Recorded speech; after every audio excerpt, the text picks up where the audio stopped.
Good morning.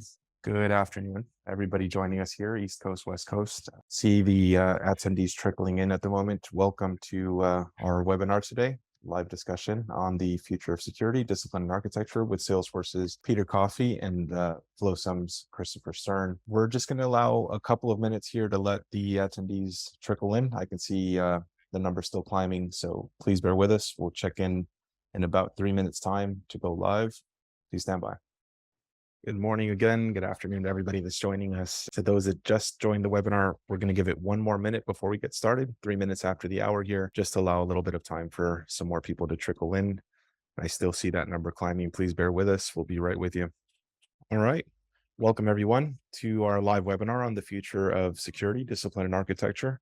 I will gladly hand over. Gents, Chris and Peter, you can take it away. Yeah, so I apologize. I don't know, Peter, if you can share a video, but outside of that, I would say, listen, I'm super excited to have Peter Coffey from Salesforce to join us for this webinar.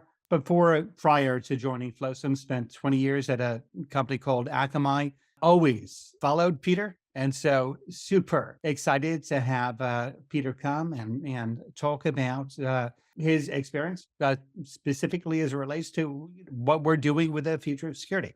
He would say he's been there for, again, 15 years. He's known as an SME in the space to the extent that very few people who I have had the opportunity to interact with has that sort of brand reputation. So again, just very excited, Peter, to have you here and to talk about what your beliefs, philosophies, and understanding of as we're trying to move things forward, specifically as it relates to Salesforce, but broadly in the discipline of security and architecture for security. Thank you so much, Chris. It's unusual for anyone at Salesforce to be in front of an audience and not say sometime very early on, trust is our number one value. We knew from the beginning that asking people to think about IT as a place where, key data assets might no longer be under your physical control, but might be in the facilities of a service provider was a stretch. And today, the notion that you can do that with safety and with confidence and with rigor is not novel.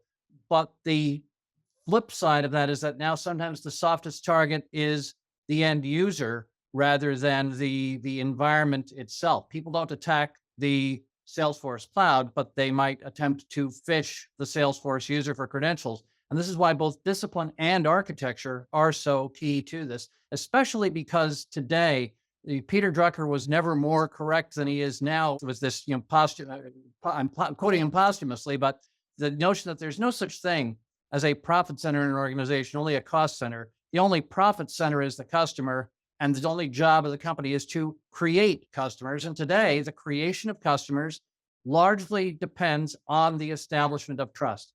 It's a particularly important time to be doing this because during the pandemic, people were ready to try new modes of engagement with brands and engagement with new brands. We had people in the UK, for example, told me that the 50 to 70-year-old banking customer was now doing online banking in a way they never had before and saying, oh my gosh, why did it take a pandemic to get me to try this? This is so much easier. We've had a huge influx of new users of cloud services and other online and mobile modes of engagement, and making sure that they are properly protected, but that they are also properly oriented to what they can do to protect themselves are two sides of that coin. And this is especially surprising to many people is that that's not just a B2C thing. Even in the e-commerce space now, we find that the plurality of e-commerce sales effectiveness has now shifted to online. And these are massive transactions with critical impact. And even the fact of the transaction taking place can provide valuable intelligence that you wouldn't want to be careless about allowing a competitor to scoop up. So the intensity, the breadth, the depth, and the frequency of change of the security landscape have never been as great as they are now. The customer wants us to feel like magic. The customer is apprehensive and confused when presented with things like multi-factor authentication and with the need to maintain multiple non-obvious passwords. And, the Apple Watch is a wonderful object, but it's definitely tech. You're aware that it's tech. You have to think about charging the battery, updating the apps, maybe occasionally knowing how to reboot the thing. It is not indistinguishable from magic, in the phrase of Arthur Clarke, as opposed to, say, a Casio G-Shock watch, where you never have to charge it, you never have to reset it, and anything that breaks the watch has already probably amputated your hand at the wrist. Now, Barry Gem once took Arthur Clarke's comment about any sufficiently advanced technology is indistinguishable from magic and did a simple logical transformation on that phrase and said, doesn't it follow that any technology that is distinguishable from magic is insufficiently advanced? That is literally among the things that were in my mind when I took my job at Salesforce 15 years ago, is that we might be on the verge of an architectural shift to metadata-based customization and to multi-tenancy at the data layer that really would let us have an experience for users, for developers, for integrators that could approach being indistinguishable from magic. More recently, though, we had a wonderful piece of popular culture, the movie Doctor Strange, in which my favorite line is when he's admonishing someone, you really should have stolen the whole book, because the warnings come after the spells. And we are casting magic spells, but it would behoove us to be aware of the warnings that are on our customers' minds.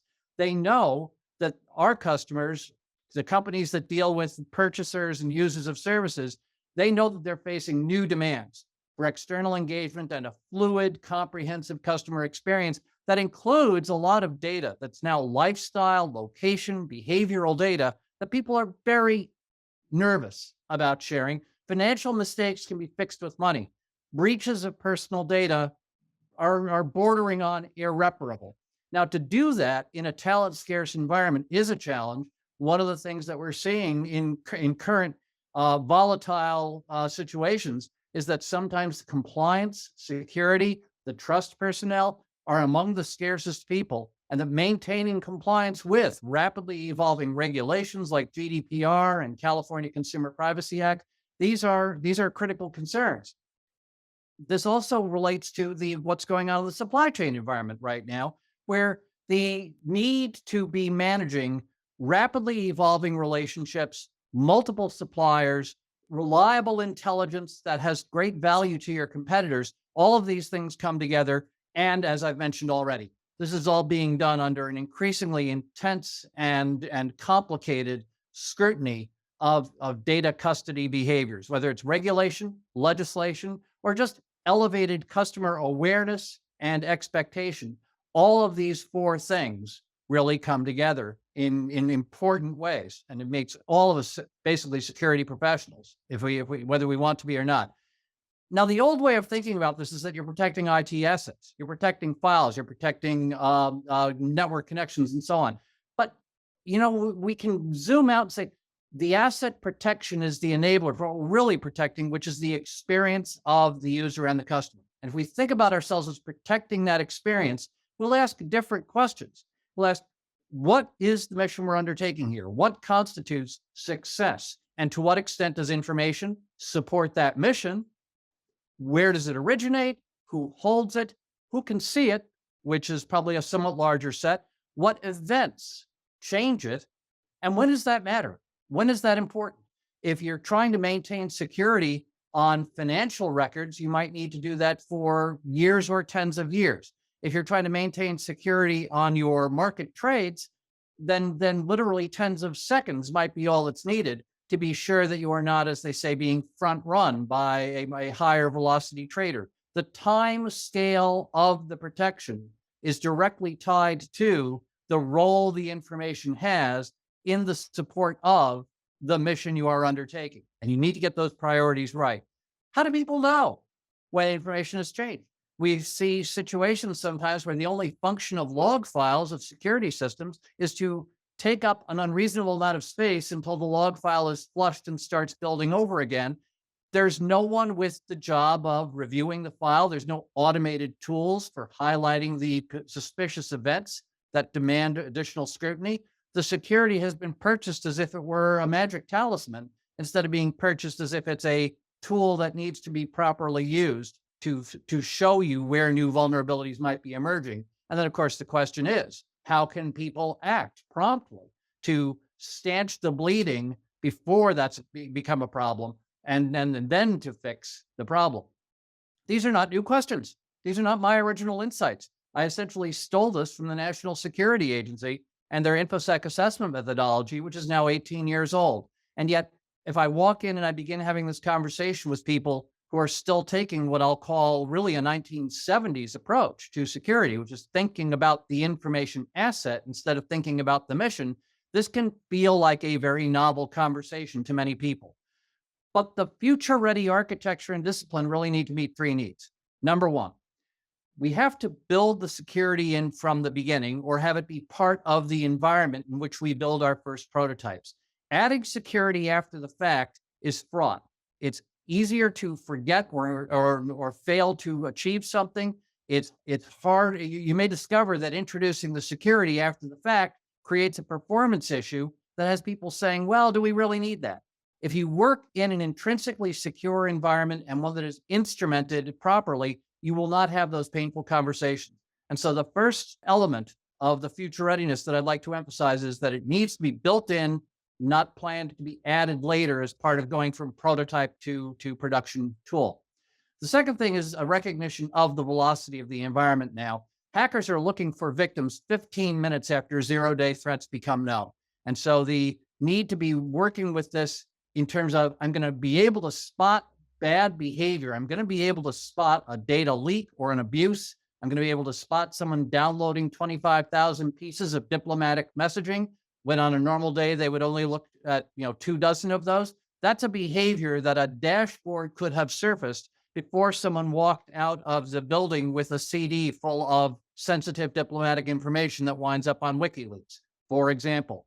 And if you were in a Salesforce type environment and using FlowSum type instrumentation, you would probably have had a little red light blinking on someone's console saying, this is unusual behavior. You should have a conversation with someone after you've blocked this flow and then figure out how to prevent it from happening again, but not play whack-a-mole going after the vulnerabilities after they become a problem. And you need to be living in the future. I mean this in an almost literal sense, because we already know that people are capturing encrypted data streams with the confidence that within a few years, they will be able to apply quantum techniques to make Swiss cheese or tin foil, whichever metaphor you prefer, of today's encryption algorithms. Federal agencies are already under a mandate to be working now to be ready for an assumed environment as early as 2035, possibly earlier, in my opinion, when quantum techniques will be applied by state level or by well-funded actors. And we have to get all three of these things right. We have to be building it in from the beginning. We have to be detecting and blocking behaviors and consequences, and then be able to investigate causes and remedy those. And then we also have to be almost literally living in the year 2035 as we make the decisions about deployment and implementation and user training and developer training today. And those are the things I wanted to share, and I really appreciate the chance to be with you folks today. Trust is our number one value, and anything we can do to push these ideas out into the developer ecosystem, the integration ecosystems, and even the behavior of individual users is going to improve the reliability and integrity of the data and process environments for all of us. Alex, I think you were going to suggest that we're going to ask a couple of, so we have 15 minutes left. We're going to ask a couple of questions of Peter. In the meantime, we will present a couple of poll questions, all of which will, the results of which will be shared broadly with everyone on this call, in addition to the recording of this call. But Alex, you want to put up the... And I'm hungry for those results because I'm really looking forward to the data they're going to provide. Excellent. First poll question is up now. Super. Thanks very much. Much of what you talked about is obviously the risks that are broadly applicable to anyone trying to take on a new technology, and whether it's Salesforce or it's SAP or Oracle or anyone else, there's this sense of shared responsibility. Can you talk a little bit about, as much as any company integrates these technologies and passes their InfoSec and NSEC reviews, that just what that means from an initial standpoint to honestly an ongoing standpoint, which I think is where shared responsibilities comes into play. Well, if you think about it, IT in the 50s and 60s in that previous century was capturing the byproducts of your own activity for recording and reporting inside your own perimeter. And you could apply a perimeter model. You could put rings and rings and rings around and make yourself as secure as you felt you needed to be. It usually meant that at the top of the pyramid, there was someone with godlike privileges who could look at anything and change anything. And that level of trust in an individual or a small number of individuals was a failure mode waiting to happen. And we have discovered with a couple of very high profile incidents in the last few years what can happen when that trust turns out to be poorly placed. But the dominant change since the iPhone came along a few months after I started at Salesforce is that now much of the data that matters to you most originates outside your organization in the behavior of individual customers or in the interplay of data and flow with your experienced partners. And so the need to have the entire system be functioning securely so that there are no single points of failure or vulnerabilities for entry. It doesn't matter how secure I am if I don't have, as it were, supply chain security. If I have information flows coming into me and I depend on them, and the provider of that information is not secure, then in effect, I'm not secure either. And that is why, in many ways, people will discover that there's diminishing returns on investing in their own local security compared to investing in partner security and investing in customer security, and candidly, even investing in your competitors' security, because the overall integrity of the environment depends on that. So thank you. I appreciate it. So I could not agree more. I guess, one of the things I've always most respected, and I will tell you, candidly, the first Dreamforce I was at from a Salesforce standpoint, the Super Bowl of Salesforce was a couple of months ago. What I found so interesting and intriguing was the concept of citizen developers, not through the lens of, you know, hiring kids from MIT or Stanford, but the fact that we've democratized it, that we've opened up an entire new world for people who can do development. I do think, from my perspective, there can be a sense of insecurity when we talk about the security the protocols that folks need to be considered. And I guess if you could touch upon, from my perspective, it's well, the CISO's concern and the developer's concern should be one and the same, but it's not. It's by no means does it dictate that one's objective to try and get releases out quicker and the other's objectives to try and make things as secure as possible. They're perhaps contradictory to some extent, but they shouldn't be. I don't know if you have thoughts, opinions. Well, for one, the citizen developer thing, the old line that history may not repeat itself, but it rhymes. This is a history that's rhyming with what happened when spreadsheets came into the offices in the 1980s, and suddenly mathematical operations that were being done under the disciplined supervision of the COBOL programmers started being done on desktops. And if you go check out the website, the Spreadsheet Horror Stories website that's maintained by the European Spreadsheet Risks Interest Group, I'll bet you didn't know that group even existed. There are people who thought they were innocently posting a table of data who didn't realize that what they were posting as a spreadsheet was revealing sensitive business logic, and maybe even there were hidden columns in there that they didn't see and therefore didn't believe they were making visible to the outside world. And there are some horrendous data breaches that have occurred when powerful tools without appropriate safety guards that are applied by default are placed in the hands of people who are just trying to get their jobs done. And to your point, the emphasis today on high velocity of deployments can seem to be in tension with the goals of never releasing anything without proper attention to security and governance. In both cases, what needs to happen is that the secure way to do it has to be the default, has to be convenient, and has to be not a drag on performance and people's ability to get their work done. And if you say, well, I made it more secure, but now this operation is going to take 3 times as long, what will happen is that people will find a way to do it more quickly because that's what they're incentivized to do. It's a playbook we've gone through before with simple mathematical and business logic things in the era of spreadsheets and power tools like Visual Basic and so on. And we should have learned a lot of lessons from that. I believe that those lessons are out there to be applied, and they absolutely need to have a fundamental role in introducing a modern DevOps environment. DevOps should incorporate secure ops, and certainly the way that I believe you folks approach the delivery of a DevOps capability makes security a first class element of good DevOps instead of being an optional add-on later on. I mean, our perspective is it's not DevOps, it's DevSecOps. It's as much, Yes.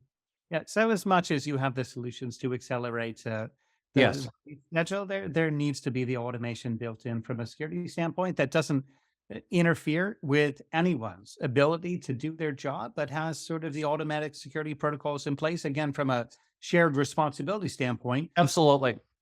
on the end user side. I guess the only other question I'd quickly kind of selfishly throw out there is when you look at backup and recovery. Now, I know the data retention at Salesforce is on par with every other company in the world, but when you look at zero, when you look at 0 days day events, when you look at anything else, any thoughts and opinions? I mean, certainly we're not the only one in this space who was concerned with backup and recovery specific to Salesforce. But any thoughts and opinions on that sort of broad category? It's in the nature of our architecture being based on a metadata layer between all of our code and everything that our customers do, that it becomes possible to snapshot metadata and be able to turn the clock back to your last known good state with relatively simple mechanisms. And we have third-party partners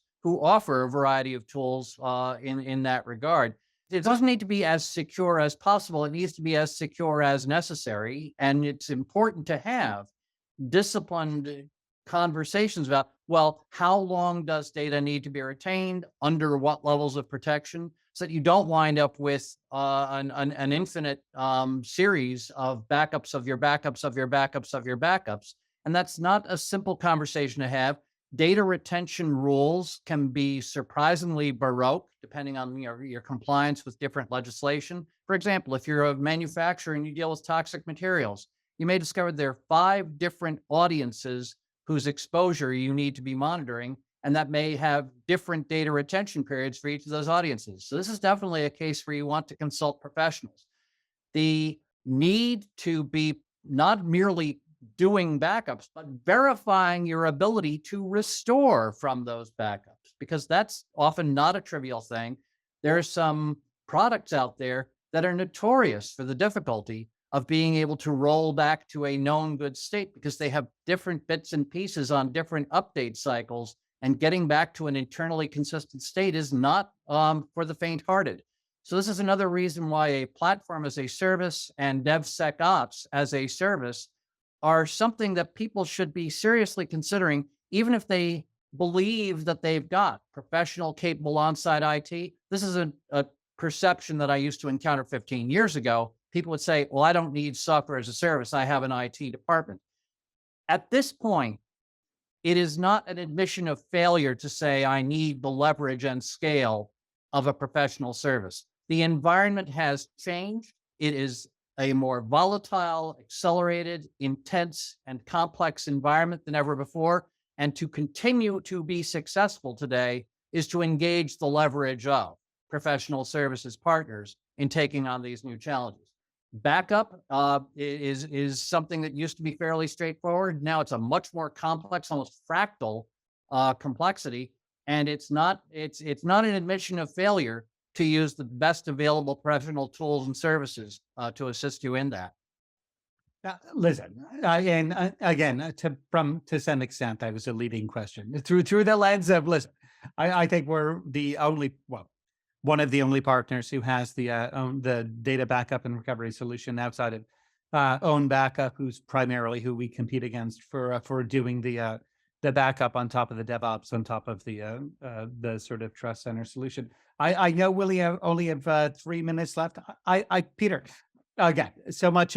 One, thank you so much for joining. And again, first time actually being able to speak with you, but have known about you for a long time and tremendous amount of respect. Would there be any in the last 2 minutes? Would there be any closing comments you may have or suggest to this Well, community? it's always a privilege to have our partners feel that having us in the conversation elevates it, and we want to provide that level of collaboration whenever we can.